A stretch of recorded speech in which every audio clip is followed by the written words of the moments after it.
أشهد أن لا إله إلا الله وحده لا شريك له وأشهد أن محمدا عبده ورسوله أما بعد فأعوذ بالله الشيطان الرجيم بسم الله الرحمن الرحيم الحمد لله رب العالمين الرحمن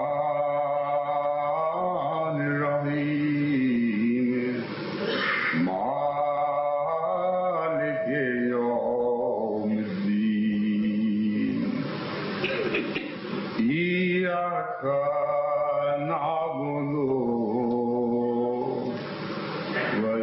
وإياك نستعين اهدنا الصراط المستقيم صراط الذين أنعمت عليهم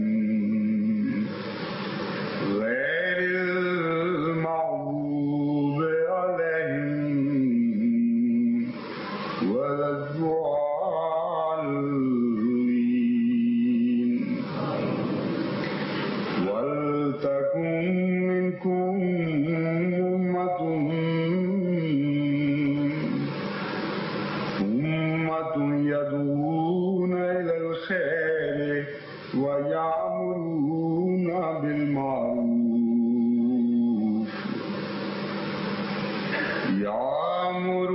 بالمعروف وينهون عن المنكر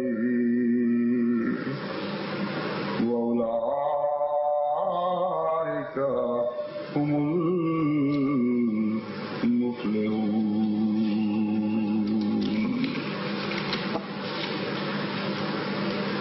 كنتم خير أمة أخرجت للناس تأمرون بالمعروف وتنهون عن المنكر وتؤمنون بالله ولو آمن أهل الكتاب لكان خيرا لهم منهم المؤمنون وأكثرهم الفاسقون. قرآن کریم کی جن دو آیات کی میں نے ابھی تلاوت کی ہے ان میں امر بالمعروف اور نہی عن المنکر منکر کی تعلیم دی گئی ہے، اور اس دوسری آیت میں تو امت محمد مصطفیٰ صلی اللہ علیہ وآلہ وسلم کے بہترین ہونے کی دلیل ہی یہ قائم فرمائی کہ اخرجت للناس سے وہ لوگوں کی بھلائی کے لیے، ان کی بہتری کے لیے، ان کی خدمت کے لیے قائم کی گئی ہے، اور اس خدمت کی بہترین مثال یہ بیان فرمائی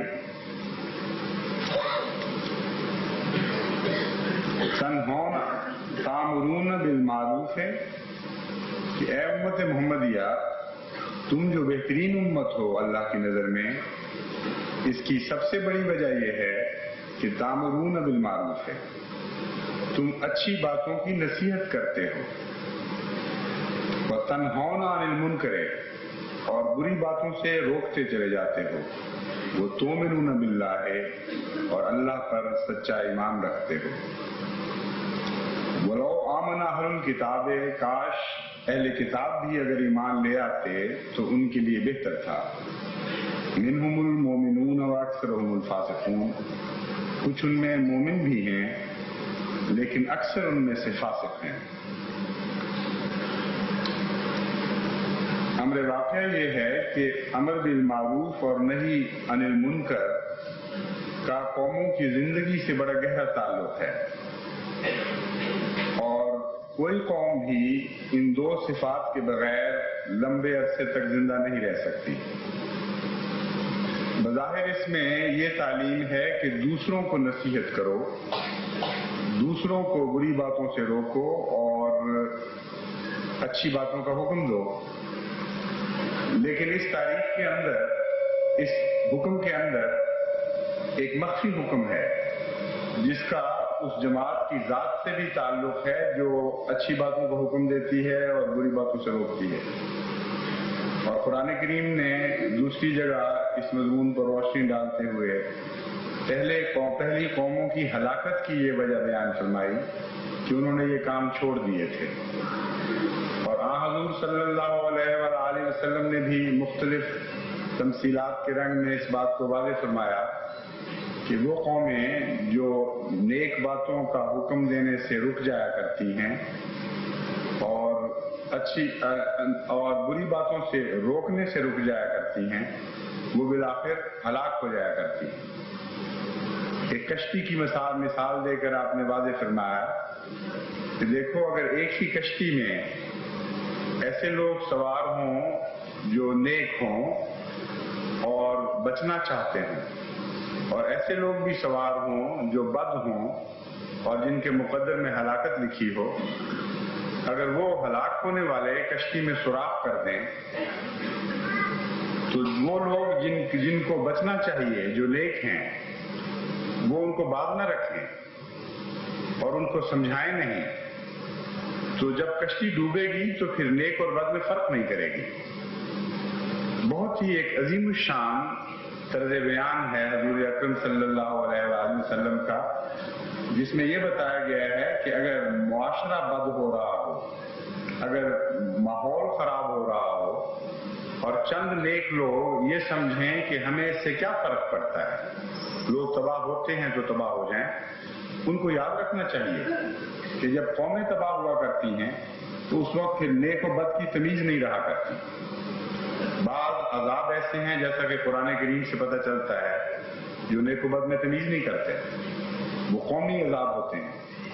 اس لیے زندہ رہنے والی قوموں کے لیے ایک مجبوری ہے، اگر وہ زندہ رہنا چاہتی ہیں تو ان کا فرض ہے اپنی بقا کی خاطر وہ نیک کاموں کی نصیحتیں کرتی چلی جائیں اور برے کاموں سے روکتی چلی جائیں، اور سارے معاشرے کی اصلاح کی ذمہ داری ان چند لوگوں پر ہوتی ہے جن کو خدا تعالیٰ اس کام کے لیے چن لیا کرتا ہے۔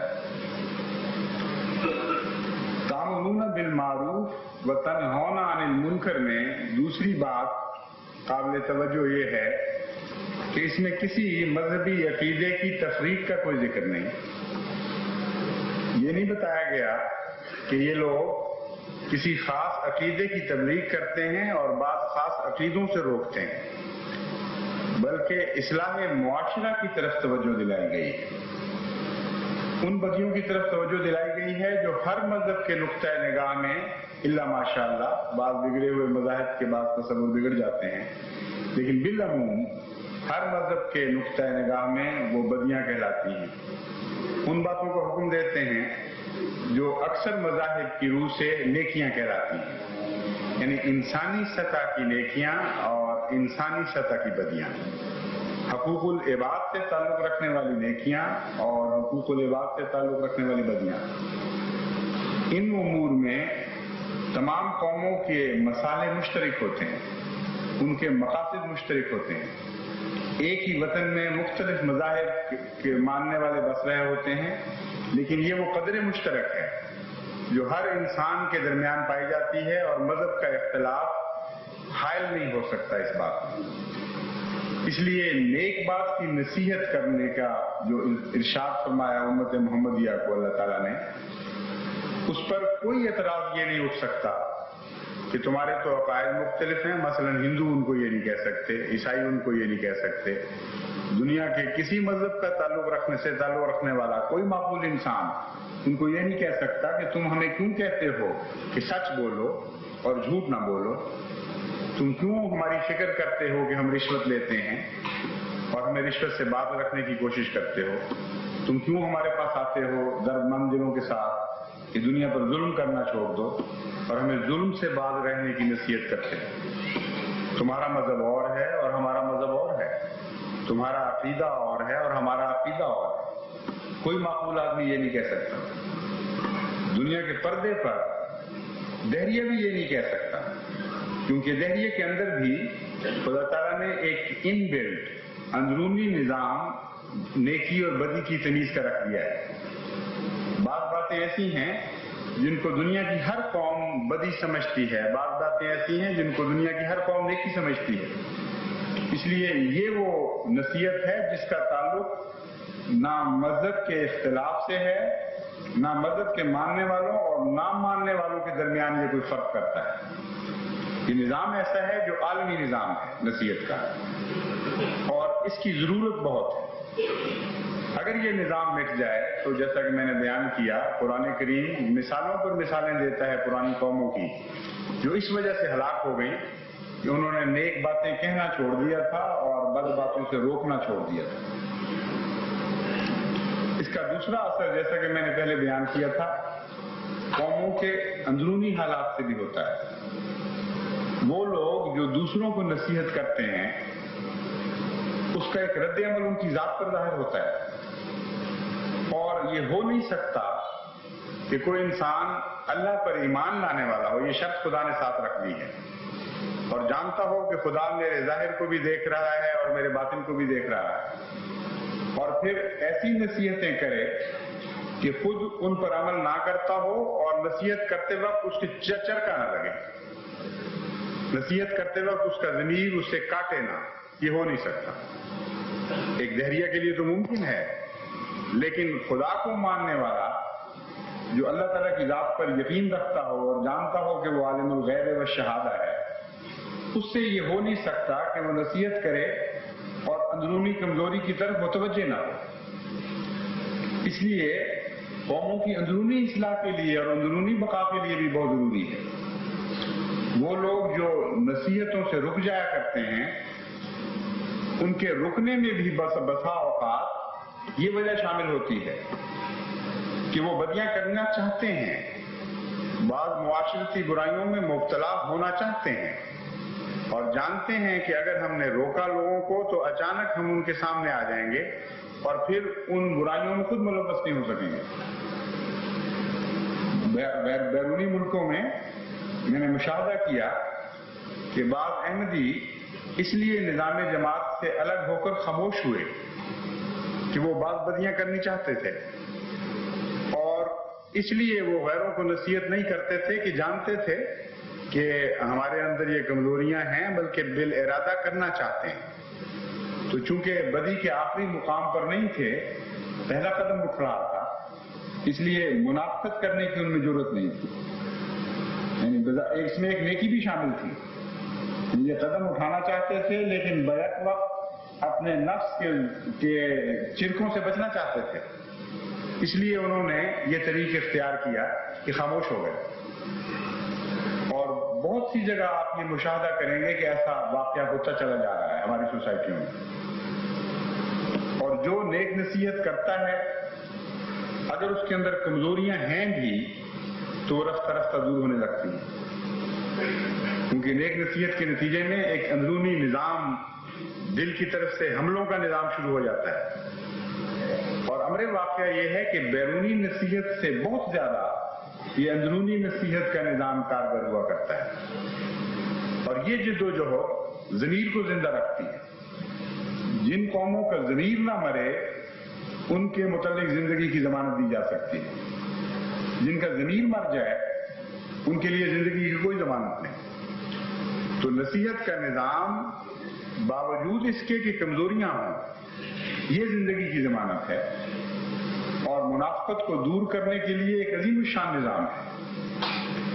لیکن بعض اوقات بعض لوگ یہ خیال کرتے ہیں کہ ہم چونکہ کمزور ہیں، ہم بدیوں میں ملوث ہیں، اس لیے ہمیں نصیحت نہیں کرنی چاہیے. اور بہت سے لوگوں کو یہ دیکھا گیا ہے بعض بیعت کرنے میں اس لیے کتراتے ہیں. وہ کہتے ہیں ہمیں سمجھ تو آ گئی ہے لیکن ہم بڑے کمزور ہیں اور اپنی کمزوریوں پر نگاہ کر کے اس عہد بیعت کو نبھا نہیں سکتے، اور ہمارا ضمیر ہمیں شرمندہ کرے گا. اور بعض لوگ تبلیغ سے اس لیے باز رہتے ہیں کہ ہمارے اندر اپنی کمزوریاں ہیں، ہم کس منہ سے دوسروں کو بلائیں. چنانچہ حضرت مرزا سلطان احمد صاحب رضی اللہ تعالیٰ عنہ نے حضرت مسیح موعود علیہ السلام کے وصال کے بہت بعد بیعت کی، جبکہ زندگی میں ایمان لے آئے تھے. اور اپنے بیٹے مرزا عزیز احمد صاحب کو آپ نے خود نصیحت کی کہ بیعت کر لو، اور ایمان لانے کے باوجود بیعت نہیں کرتے تھے. جب پوچھا گیا، بعض دوستوں نے پوچھا تو انہوں نے کہا میں جانتا ہوں میرا باپ سچا ہے، میں تو اس گھر کا پلا ہوا ہوں، لیکن میرے اندر کمزوریاں ہیں اور میرا نفس مجھے شرمندہ کرتا ہے کہ تم اس قابل نہیں کہ اس عظیم باپ کی بیعت کر سکو. تو یہ بھی ایک خیال پیدا ہو جاتا ہے. لیکن امر واقعہ یہ ہے کہ یہ منافقت نہیں ہے. منافقت ایک اور چیز کا نام ہے، میں اس کی وضاحت ابھی کروں گا. ہر انسان کچھ کمزوریاں اپنے اندر رکھتا ہے اور کوئی انسان بھی کامل نہیں سوائے انبیاء علیہ السلام کے، جن کو معصومیت اللہ تعالیٰ کی طرف سے عطا ہوتی ہے، کیونکہ خدا تعالیٰ نے ان کو نمونہ بنانا ہوتا ہے. اور ان معصوم انبیاء میں سے سب سے زیادہ معصوم حضرت اقدس محمد مصطفیٰ صلی اللہ علیہ وآلہ وسلم تھے، کیونکہ وہ جملہ نبیوں کے لیے بھی ایک ماڈل تھے. یہ تو ایک خاص خدا کے مقدس اور برگزیدہ طبقے کا حال ہے کہ وہ معصوم ہیں، لیکن خدا کے خاص فضل کے نتیجے میں اپنی طاقت کی بنا پر نہیں. باقی انسان کسی بھی مقام پر کھڑا ہو وہ معصوم عن الخطا قرار نہیں دیا جا سکتا.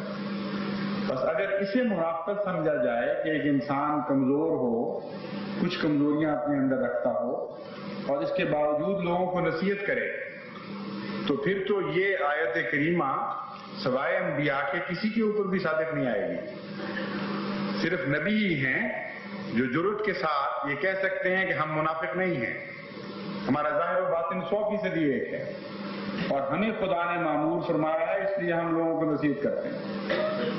اور اکیلا نبی اگر یہ کام شروع کرے تو دنیا کی کیا پلٹ ہی نہیں سکتی.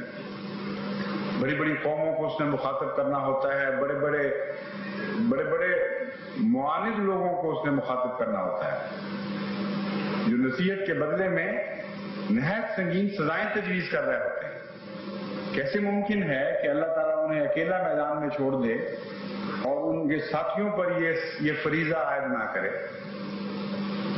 اس لیے تاریخ انبیاء بتاتی ہے کہ ایمان لانے والے تمام جان اور تمام طاقت کے ساتھ، تمام خلوص کے ساتھ انبیاء کی مدد کے لیے حاضر ہو جایا کرتے ہیں، سب کچھ پیش کر دیتے ہیں. من انصاری اللہ کی آواز اٹھتی ہے اور مقابل پر آواز اٹھتی ہے نحن انصار اللہ.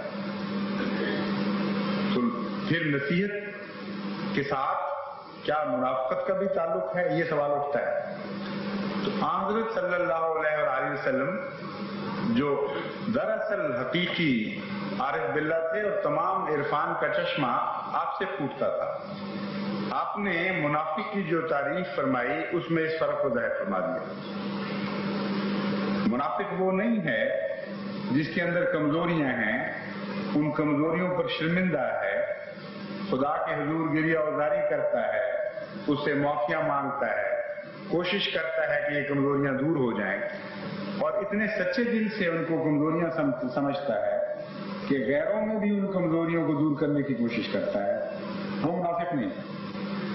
منافق وہ ہے جس کے اندر دل ارادہ دھوکہ پایا جائے. اور منافقت اور ارادے کا ایک ایسا ساتھ ہے کہ حضور صلی اللہ علیہ وآلہ وسلم نے اس حقیقت کو خوب کھول کر واضح فرما دیا. آپ نے 4 علامتیں منافقت کی بیان فرمائیں اور ان چاروں میں ارادہ پایا جاتا ہے. فرماتے ہیں اربع من کن فیہ کان منافقا خالصا ومن فیہ خصلۃ منہن کانت فیہ خصلۃ من النفاق حتی یدعها اذا اؤتمن خان واذا حدث کذب واذا عاہد غدر واذا خاصم فجر. کہ 4 صفات ایسی ہیں کہ اگر وہ کسی شخص میں پائی جائیں تو وہ یعنی چاروں بیک وقت پائی جائیں تو وہ خالص منافق ہے. اس کے اندر نفاق ہی نفاق ہے، یعنی نفاق میں اخلاص رکھتا ہے وہ، اور ایمان کا کچھ بھی اس میں باقی نہیں رہتا. ان میں سے پہلی یہ ہے کہ جب وہ اذا اؤتمن خانا، جب اس کے سپرد امانت کی جاتی ہے تو وہ امانت میں خیانت کرتا ہے. اور امانت سے یہ مراد نہیں ہے کہ چند روپے رکھوا دیے جائیں، کوئی سامان رکھوا دیا جائے اور اس میں کوئی خیانت کر جائے. امانت ایک مذہبی اصطلاح ہے جس کا قرآن کریم میں ذکر ہے، اور امانت سے اول مراد شریعت محمد مصطفیٰ صلی اللہ علیہ وآلہ وسلم ہے قرآن کی اصطلاح میں. چنانچہ قرآن کریم فرماتا ہے وَإِذَا عَرَضْنَا الْأَمَانَةَ عَلَى السَّمَاوَاتِ وَالْأَرْضِ وَالْجِبَالِ فَأَبَيْنَ أَن يَحْمِلْنَهَا وَأَشْفَقْنَ مِنْهَا فَحَمَلَهَا الْإِنسَانُ. کہ دیکھو ہم نے جب امانت سپرد کرنا چاہیے، آسمانوں نے بھی انکار کیا اور پہاڑوں نے بھی اور زمین نے بھی انکار کر دیا اور خوف زدہ ہو گئے یہ سارے. تب وہ انسان ایک عامل سامنے آیا جس کا نام محمد مصطفیٰ صلی اللہ علیہ وسلم. تو امانت تو ایک بہت وسیع مضمون ہے، اور پہلی منافقت کی نشانی یہ ہے کہ قومی امانتیں جب سپرد ہوں ان میں کوئی خیانت کرے. اور اس ملک میں بہت سے ایسے واقعات ہیں کہ قومی امانتیں ہیں مختلف سطح کی، اور نصیحت کا فرض ہے جماعت احمدیہ کا. اگر وہ ایمان لانے والوں میں شامل ہے تو ان کا فرض ہے کہ وہ نصیحت کریں اور خود قومی امانت میں کبھی خیانت نہ کریں. جب کسی کے سپرد کوئی کام کیا جاتا ہے، وہ کسی شعبے میں سے تعلق رکھنے والا کام ہو، پولیس کا افسر ہو یا وابدہ میں ملازم ہو یا کسی اور جگہ حکومت کے کارندے کے طور پر کام کر رہا ہو یا کمپنیوں میں پرائیویٹ ملازم ہو، تو اس حد تک اس کی امانت کا دائرہ بن جاتا ہے جس حد تک وہ کام اس کے سپرد ہے، اور اس حد تک وہ امانت بنتی ہے جس حد تک شریعت محمد مصطفیٰ صلی اللہ علیہ وآلہ وسلم اس سے اس بارے میں کچھ توقع رکھ رہی ہے. ہر دائرے کی توقعات الگ الگ ہوں گی، لیکن کوئی بھی دائرہ ایسا نہیں ہوگا جہاں حضرت صلی اللہ علیہ وآلہ وسلم کی وسیع امانت کچھ نہ کچھ دخل نہ رکھتی ہو. بعض معاملات میں وہ امانت آپ سے تقاضا کرے گی کہ اگر تم محمد مصطفیٰ صلی اللہ علیہ وآلہ وسلم کے امین ہو جو خدا کے امین تھے، اور تم اس واسطے سے خدا کے امین بن جاتے، تو ان دائروں میں اپنی امانتوں کی حفاظت کرو. شریعت جو تم سے تقاضے کرتی ہے ان کو پورا کرو. تو جس شخص میں اس حد تک خیانت پیدا ہو جائے جو اس کے دائرے سے تعلق رکھتی ہے، خواہ روپیہ پیسہ رکھوایا گیا ہو یا نہ رکھوایا گیا ہو، سامان سپرد کیا گیا ہو یا نہ کیا گیا ہو، خواہ ایک استاد کے سپرد بچے کیے گئے ہیں وہ بھی پوچھا جائے گا خدا کے حضور کہ تم نے اس امانت کا حق کیوں ادا نہیں کیا، اور اگر وہ نہیں کرے گا تو حضور صلی اللہ علیہ وآلہ وسلم فرماتے ہیں کہ اس حد تک وہ منافق بن جائے گا، منافقت کا ایک داغ اس کے دل پر لگ جائے گا اور دل کا چوتھا حصہ اس کا غائب ہو گیا، اس بد سائے کے نیچے آ گیا۔ اس ملک میں تو بدقسمتی سے ایسے بہت واقعات ہیں، اور بکثرت جماعت کو نصیحت کرنی چاہیے، اور اس نصیحت کے نتیجے میں جماعت کے اپنے اخلاق کی حفاظت ہوگی، کیونکہ جب وہ نصیحت کریں گے تو اپنے دل پر غور کریں گے اور شرمندہ ہوں گے اگر ان کے اندر کمزوریاں پائی جاتی ہیں، ان کو دور کرنے کی کوشش کریں گے، اور اگر وہ نہ کریں گے تو نصیحت کرنے والے کو دوسرے کے تانے مجبور کر دیا کرتے ہیں ٹھیک ہونے پر، کیونکہ ایک اور فائدہ اس کو یہ ہے اندرونی نظام بھی اٹھ کھڑا ہوا ہے اور بیدار ہو گیا ہے، اور جن کو نصیحت کی جاتی ہے وہ ادنا سا بھی داغ دیکھیں تو وہ مقابل پر تانا دیتے ہیں، اور وہ چرکا بعض دفعہ ایسا کام کر جاتا ہے کہ ضمیر کا چرکا جہاں ناکام ہو گیا وہاں مخالف کا چرکا کام کر دیتا ہے۔ تو کتنا عظیم الشان حفاظت کا نظام ہے جو قرآن اور حضرت محمد مصطفیٰ صلی اللہ علیہ وآلہ وسلم نے پیش کیا ہے، جس سے قومی کردار کی حفاظت ہوتی ہے۔ یہاں تو یہ حال ہے کہ بعض جگہ میں ایک دورے پہ گیا تھا تو وہاں پتہ لگا کہ ایسے اسکول ہیں جہاں استاد سارا مہینہ آتا ہی نہیں، اور مہینے کے آخر پر تنخواہ لینے کے لیے رجسٹر پر دستخط کرنے کے لیے آتا ہے، اور مانیٹر بنائے ہوئے ہیں بعض جو آگے بچوں کو پڑھاتے ہیں یا نہیں پڑھاتے اللہ بہتر جانتا ہے، اور اس کثرت سے یہ واقعات ہو رہے ہیں کہ سارا معاشرہ دکھا ہوا ہے اس سے۔ وہ بچے قوم کے کتنی عظیم الشان امانت ہیں ان اساتذہ کے پاس جنہوں نے مستقبل بنانا ہے قوم کو۔ تو بظاہر ایک چھوٹا سا اسکول ماسٹر ہے جو بعض لوگوں کی نظر میں کوئی حقیقت نہیں رکھتا، لیکن امر واقعہ یہ ہے کہ جب اس کے اسکول قوم کے بچے ہو گئے تو اسی نسبت سے اس استاد کو عظمت نصیب ہوتی ہے۔ اگر وہ امانت کا حق ادا کرے تو اسی نسبت سے خدا کی نظر میں وہ عظمت پاتا ہے، اور اگر امانت کا حق ادا نہ کرے تو خدا کی نظروں میں بھی ذلیل ہوگا اور قوم کی نظر میں بھی مجرم ہوگا، اور ایک قومی خودکشی کے مترادف ہوگی یہ بات کہ ایسے لوگوں کو سمجھایا نہ جائے اور روکا نہ جائے نیک نصیحت کے ذریعے۔ بس جماعت احمدیہ میں منافقت کی کوئی بھی خصلت نہیں ہونی چاہیے۔ بہت بڑا کام ہے، ساری دنیا کی اصلاح کرنا کوئی معمولی کام تو نہیں۔ اگر ہم منافقت کا شکار ہو جائیں گے تو پھر باقی کیا رہے گا؟ یہ تو ویسی بات ہوگی جیسے ایک دفعہ حضرت امام ابو حنیفہ رحمۃ اللہ علیہ جا رہے تھے، بارش ہو رہی تھی، کیچڑ تھا، تو آپ نے دیکھا کہ ایک بچہ بڑی تیزی سے دوڑ رہا ہے، تو حضرت امام ابو حنیفہ نے اس کو کہا کہ بیٹے ذرا آہستہ، پھسل نہ جانا۔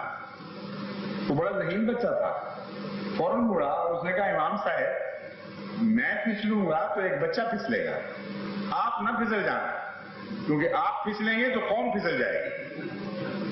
کتنا عظیم الشان جواب دیا اس نے۔ بس وہ جماعت جو امین مقرر ہو گئی ہو ساری دنیا کی، اس کو اپنی امانتوں کی حفاظت کا خیال نہ رہے تو وہ کیا رہے گی باقی؟ کس طرح دنیا کی اصلاح کر سکے گی؟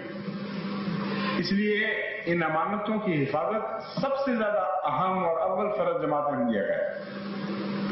کوئی ایک بھی علامت منافق کی آپ کے اندر موجود نہیں رہنی چاہیے۔ اگر خدا نہ خواستہ ہے تو اس کو دور کریں، اور جب آپ نصیحت شروع کر دیں گے تو کمزوریاں دور ہونی شروع ہو جائیں گی، اور بال ارادہ منافقت کا تو میں تو خیال بھی نہیں کر سکتا کہ کوئی احمدی اس کا مرتکب ہو سکے۔ منافقت کی جیسا کہ میں نے کہا تھا دو قسمیں نظر آتی ہیں، ایک ہے مجبوری کی کمزوریاں جن سے انسان شرمندہ ہو اور نفس اس کو ذلیل کرتا رہے، یا خدا کے حضور روئے گریہ ازاری کرے، دور کرنے کی کوشش کرے اور مجبور سمجھے اپنے آپ کو کہ میں نے دنیا کو نصیحت کرنی ہی کرنی ہے۔ ایسے شخص کو اسلامی اصطلاح میں منافق نہیں کہا جاتا، لیکن جب بال ارادہ کام کرتا ہے اور امانت میں خیانت کرتا ہے تو پھر وہ لازماً منافق بن جاتا ہے۔ دوسری علامت حضور صلی اللہ علیہ وآلہ وسلم نے یہ بیان فرمائی،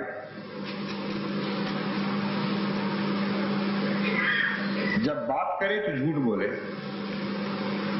اور یہ اتنی بیماری بن گئی ہے خصوصاً پسماندہ اقوام میں، اس میں کوئی ایک ملک خاص نہیں ہے، عموماً پسماندہ اقوام میں جھوٹ بہت کثرت سے بولا جاتا ہے. اور بڑی قومیں جو ہیں ان میں انفرادی سطح پر جھوٹ بہت کم ملتا ہے. وہ اس کمی کو پورا کر لیتی ہیں قومی فتنوں کے وقت جھوٹ بول کر، قومی مسالے کے وقت جھوٹ سے کام لے کر اور جھوٹے پروپیگنڈے کر کے وہ اپنی طرف سے تو پیاس بجھا لیتی ہیں اس کی. لیکن جہاں تک انفرادی سطح کا تعلق، وہ بہت بہتر ہیں ان قوموں سے جنہیں ہم پسماندہ قومیں کہتے ہیں یا ترقی پذیر قومیں کہتے ہیں. اور اس لحاظ سے بھی جماعت احمدیہ پر عظیم ذمہ داری ہے. جھوٹ کو تو زہر قاتل سمجھنا چاہیے. منافقت کا سب سے بڑا زہر جھوٹ ہے. ایک انسان بات کرے اور جھوٹ بول رہا، کیونکہ جھوٹ کا مطلب یہ ہے کہ خدا تعالیٰ کی حقانیت کا انکار. جھوٹ بولنے والی قومیں دنیا میں کسی شعبے میں بھی ترقی نہیں کیا کرتے. آپ کی آنکھ جو دیکھ رہی ہے اگر وہی ہو تو یہ سچ ہے، اور اگر آپ کو غلط نظر آ رہا ہو تو یہ بیماری ہے. لیکن آپ دیکھ کچھ اور رہے ہوں اور بیان کچھ اور کر رہے ہوں، یہ جھوٹ ہے. تو جو جھوٹی قومیں ہوتی ہیں ان کو آنکھوں کی بیماریاں بھی پھر لاحق ہو جایا کرتی ہیں.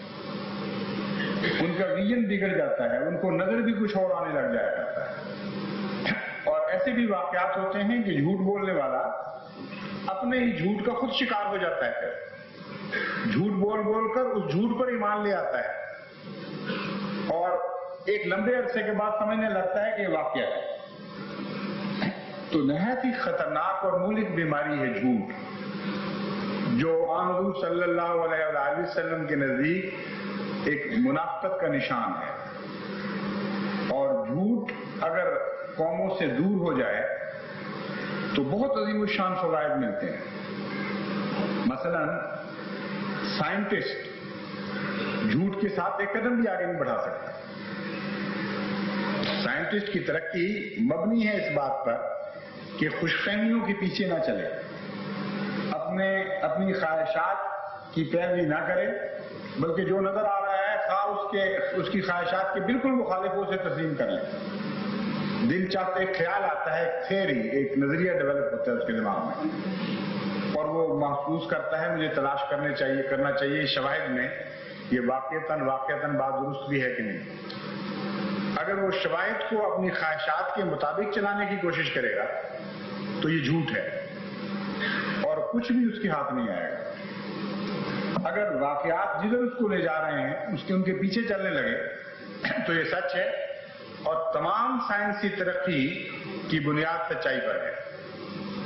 جہاں جھوٹ داخل ہو وہاں توہمات اور جادوگری اور فتنے اور احمقانہ باتیں داخل ہو جاتی ہیں، اور سائنس کی دنیا سے انسان الگ ہو جاتا ہے.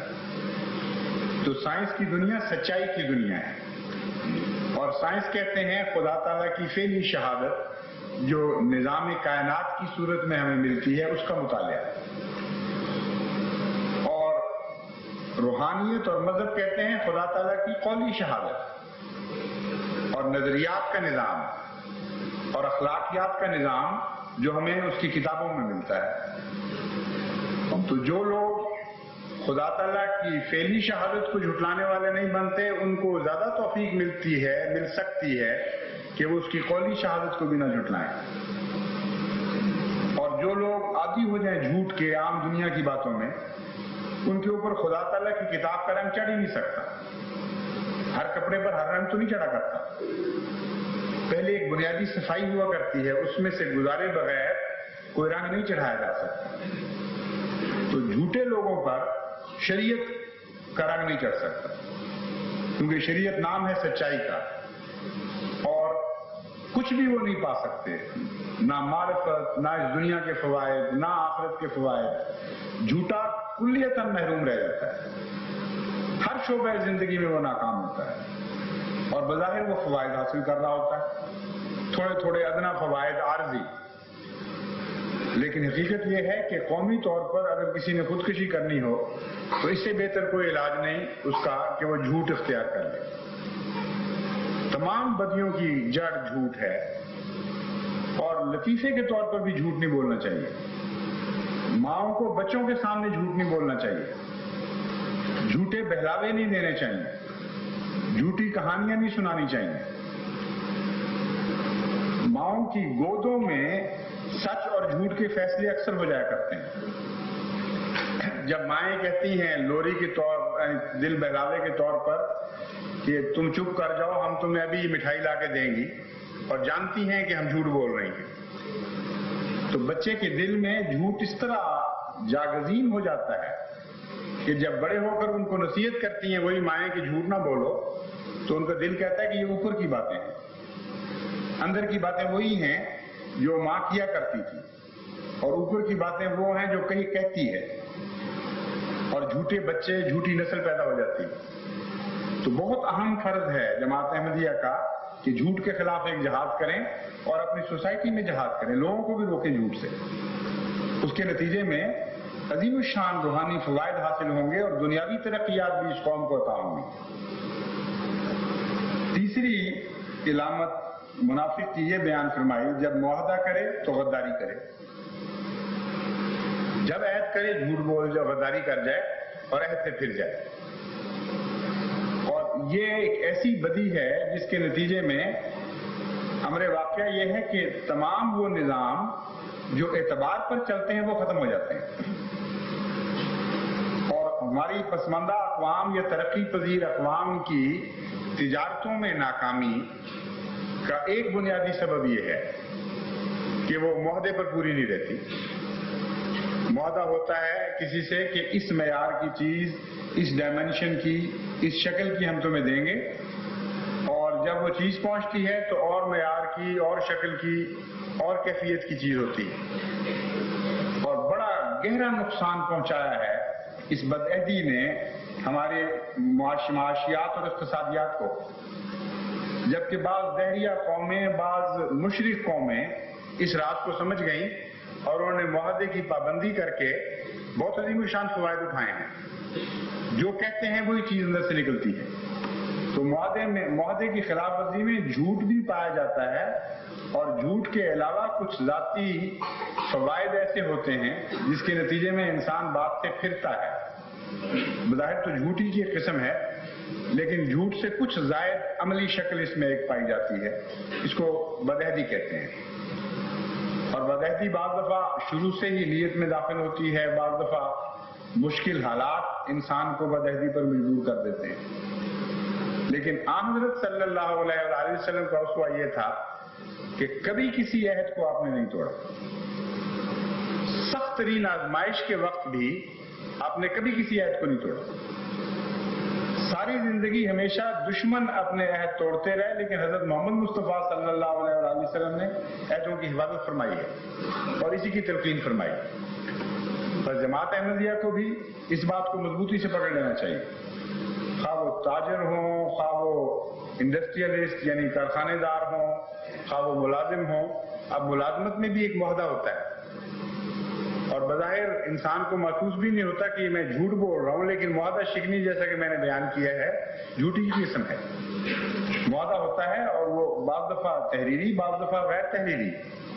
توقع کی جاتی ہے بعض ملازموں سے کہ جب ہم تمہیں اتنی تنخواہ دیں گے تو تم یہ کام کرو گے، جب آپ ڈیسک سے اٹھ کے چلے جائیں گے اور وہ کام نہیں کریں گے، جب بہت تک آپ گپوں میں لڑا دیں گے، تو جھوٹ تو نہیں آپ بول رہے لیکن بدعہدی ضرور کر رہے ہیں، اور عملی جھوٹ کی ایک قسم ہے بدعہدی۔ اس لیے حضرت صلی اللہ علیہ وآلہ وسلم نے اس کو جھوٹ سے الگ بیان فرمایا، کیونکہ اس کا دائرہ بعض جگہ مختلف ہو جاتا ہے۔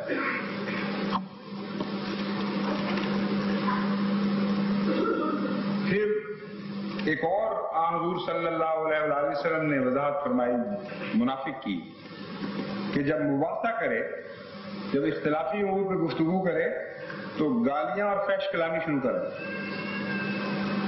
فرمایا مومن کی شان کے خلاف ہے. اور اب دیکھیں کہ نصیحت کرنے والوں کے لیے کتنا ضروری ہے یہ.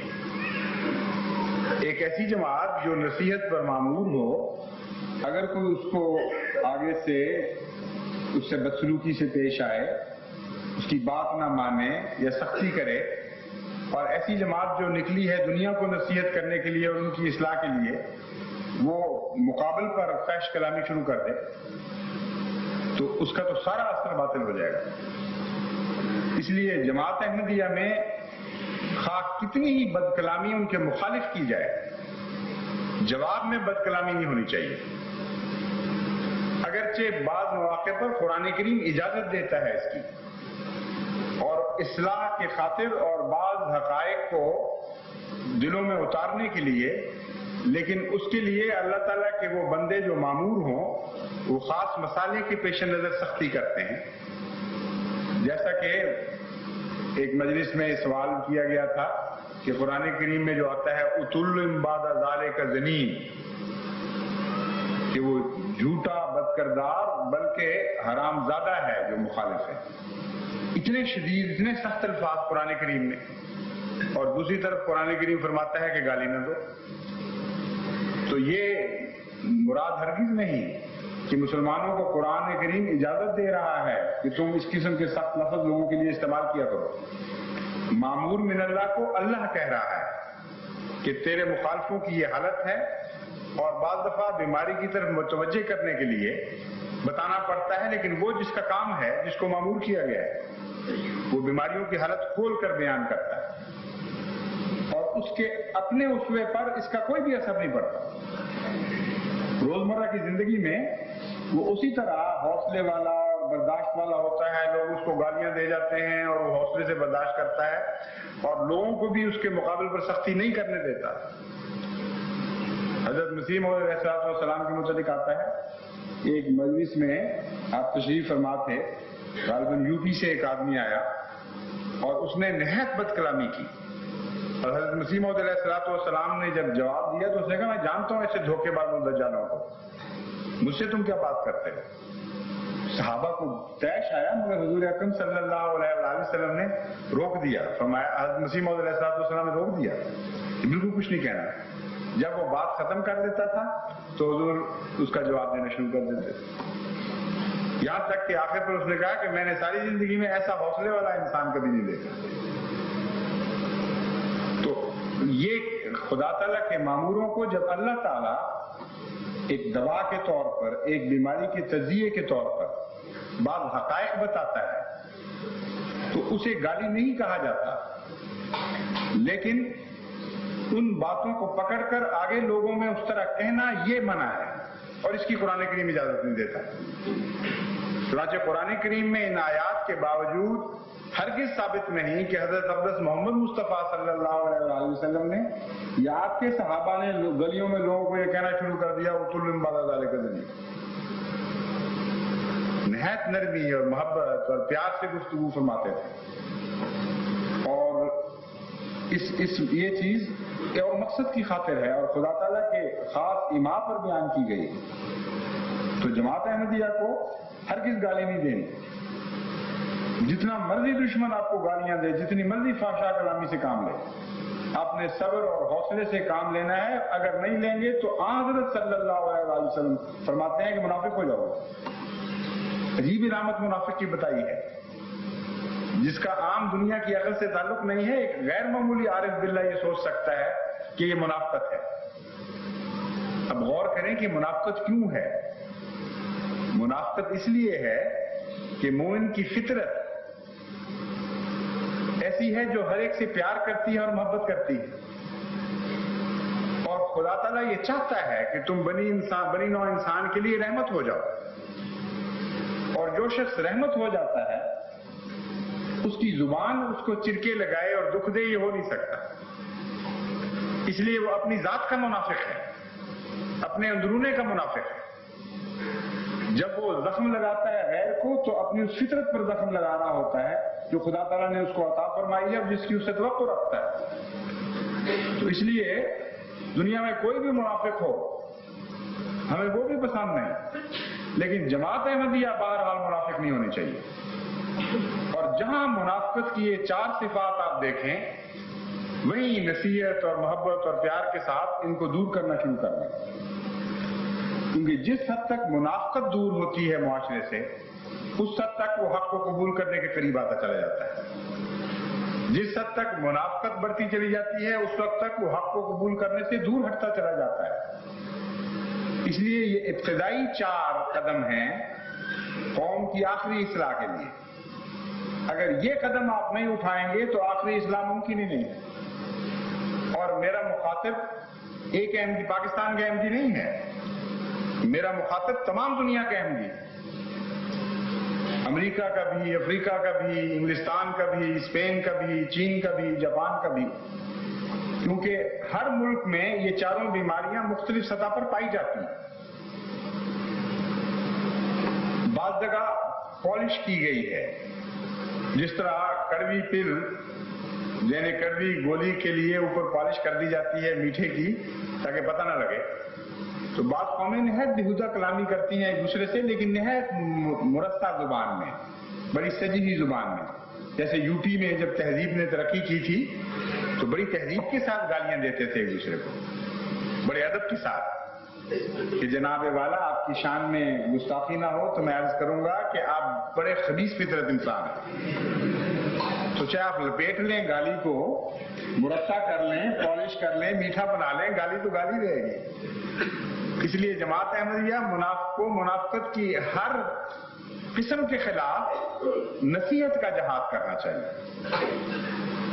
اگر آپ یہ کریں گے تو قرآن کریم آپ کو خوشخبری دیتا ہے کہ کنتم خیر امت اخرجت للناس، تم ہی وہ بہترین امت ہو جس کو میں نے زمانے کی اصلاح کے لیے اور اس کے فوائد کی خاطر پیدا کیا.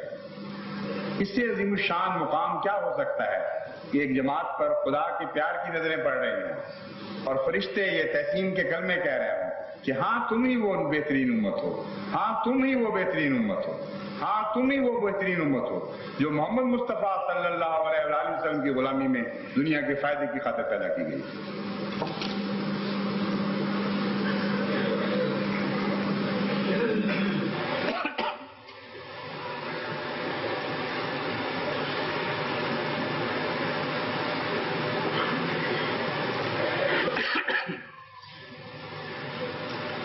الحمدللہ نحمده ونستعینه ونستغفره ونؤمن به ونتوکل علیہ ونؤمن به ونتوکل علیہ ونعوذ باللہ من شرور انفسنا ومن سیئات اعمالنا من یهد اللہ فلا مضل له ومن یضلل فلا هادی له ونشهد ان لا اله الا اللہ وحده لا شریک له ونشهد ان محمدا عبده ورسوله. عباد اللہ رحمكم اللہ، ان اللہ یامر بالعدل والاحسان وایتاء ذی القربى وینہی عن الفحشاء والمنکر والبغی یعظکم لعلکم تذکرون. اذکروا اللہ یذکرکم وادعوہ یستجب لکم ولذکر اللہ اکبر.